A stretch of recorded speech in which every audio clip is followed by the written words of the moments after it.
Your espresso starts flowing too fast. The shot finishes in seconds. The crema looks thin, and the taste is weak, sour, or just empty.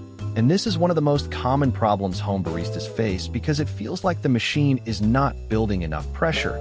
But in reality, fast flow is almost never a pressure problem. It is a resistance problem.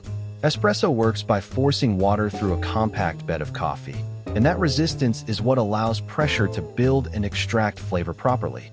So when your shot flows too fast, it means there is not enough resistance in the system, and the most common reason for that is grind size.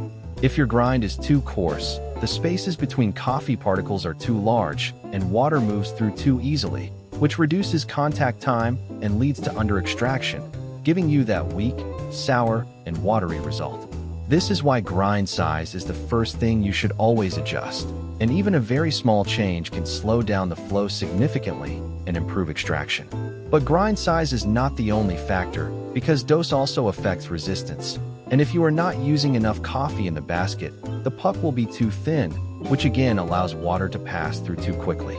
Distribution and tamping also play a role, because if the coffee bed is uneven or poorly prepared, water will find weak spots and create channels, bypassing most of the coffee and flowing too fast through specific areas, which leads to uneven extraction and inconsistent taste. Another factor people often overlook is the freshness of the coffee, because older beans produce less resistance and less crema, which can make shots run faster than expected.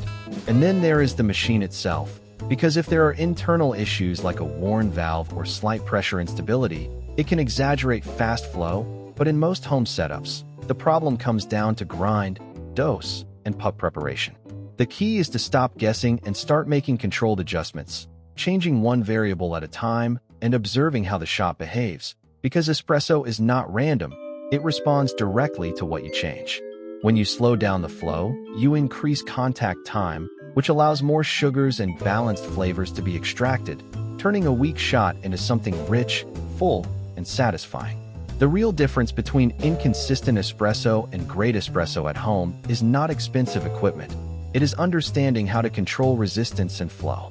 And if you want a simple system that shows you exactly how to go from fast shot to perfect extraction without wasting beans or feeling lost, I created a practical guide called Stop Calling Technicians and Start Fixing Your Own Coffee, built specifically for home baristas who want to understand their coffee, fix problems quickly, and take full control of their machine. You can find it in the link below.